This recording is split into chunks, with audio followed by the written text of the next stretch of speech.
It doesn't matter who my father was, it matters who I remember he was.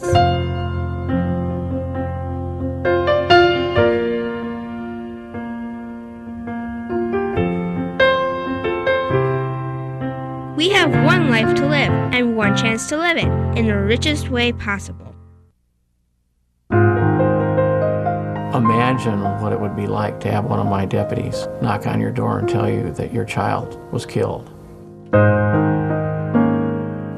Looking back right then, were you there when you needed to be for that child? Did you go to the ball games? Did you listen to the band concerts? Did you spend all the time that you wanted to? You know, I was invested in being the best therapist in the world, kind of, and I say that serious. You know, I was reading everything I could get my hands on. You know, all my time was spent consumed by chasing this sort of notion of success.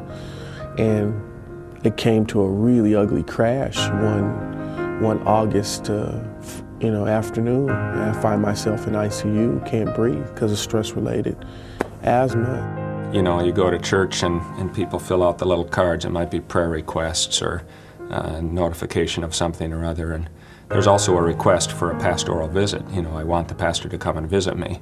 And my daughter had filled out one of those cards. And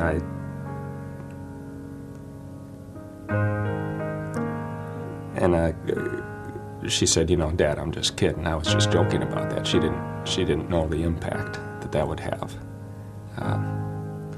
But it was a heavy one. I ended up in ICU for about 36 hours. And during that time, God dealt with me about my selfishness as a man and my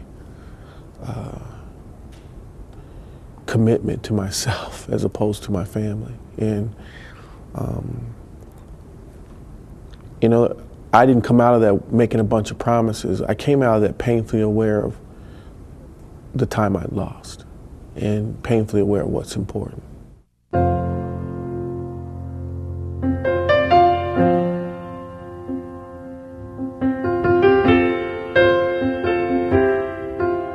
My father gave me the greatest gift anyone could give another person. He believed in me. I don't know if you can measure how significant that is. You know, everything that I've seen in my own experience and everything that I've heard and everything that I've read, you know, points to the father being the central figure, you know, of your kid's life. And, you know, for you to be and show an interest in what your kid is doing is essential to his self-esteem and his development and figuring out who he is. I think we kind of got off track for a lot of years with, you know, the whole idea that women can do it all and, you know, didn't need a father in a family and all of those things. And I think that was kind of a bill of goods. And coming back to at least having the understanding that perhaps you can't do it all. And you don't provide your children with everything that they need. You provide them with a lot of what they need and very positive things. It doesn't take away from what I give them to have their father involved. It adds to them. Be a father is a lifetime commitment.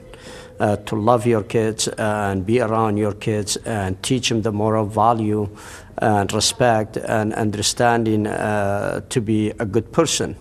And that's a father's job. When I talk to people who made the wrong turn, it often occurs when there's no parent around or there's very little parental supervision. The mother, the father are critical in the safe and successful development of a child. A child is going to love, honor, and follow someone. Now that can be the mother and father, or it can be the wrong person. Sometimes people use the term, you know, quality time, and there is something to that, to be sure. But quality doesn't make up for lack of quantity. And just doing the mundane things of life, or you know, cuddling with your little one on the couch at night reading a book or just talking.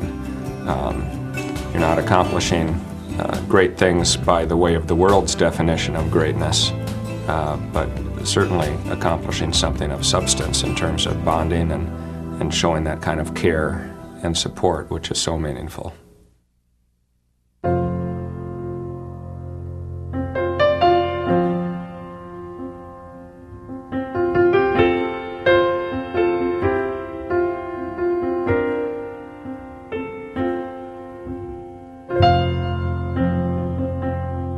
The heart of every child beats to the rhythm of a father's love.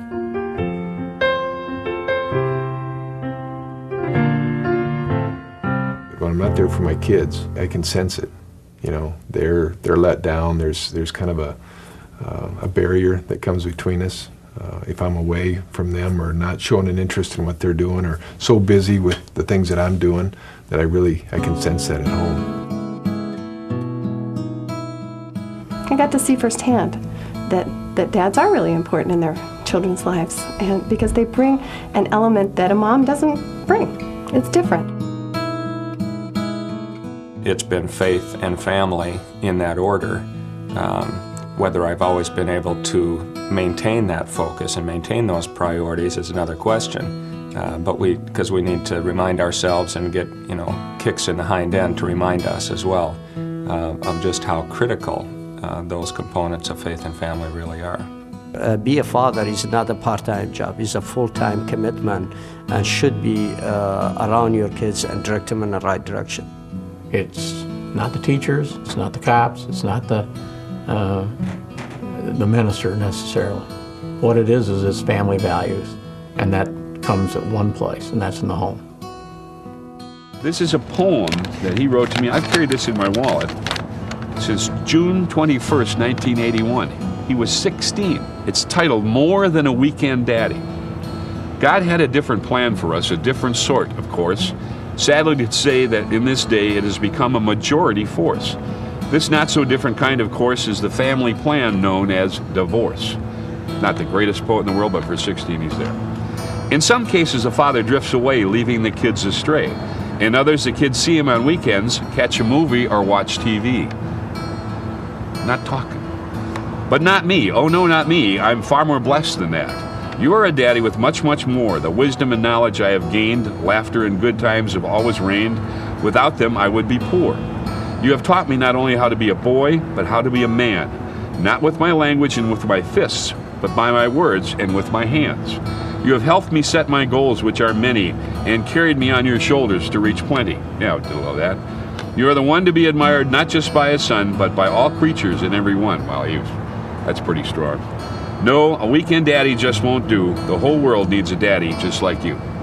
16 years old. So from the time I got him back in the boat until 1981, I'd done something right. And all it proved to me was that you have an incredible power that you can't abuse. You can't spend the weekend watching TV. You can't spend the weekend going to movies. You cannot spend the weekend buying things, trying to get bias love.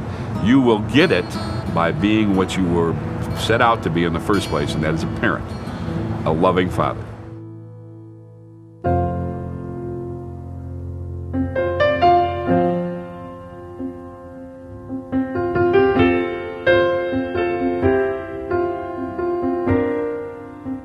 He didn't tell me how to live.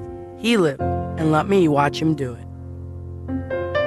I see women more willing to make a trade, and that is to trade their ambition for relationships with their kids, husbands, family, and I don't think men have been equipped or taught how to make that same trade. So we often feel like we don't have a choice. Somebody's got to pay the bills. Somebody's got to be out there hustling. And I think that as a community, we have to create an environment where men choosing family and choosing their kids, choosing their wives, is encouraged by the corporate structure.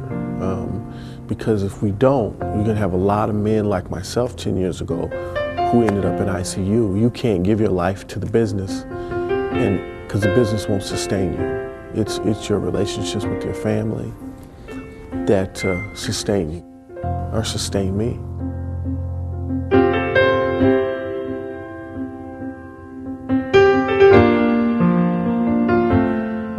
Those who loved you and were helped by you will remember you.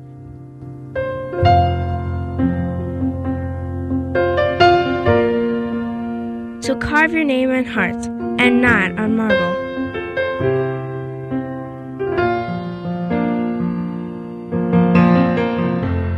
The word father, it means someone who's kind and caring and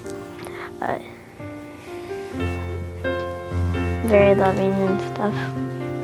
And the best person in the world is my dad.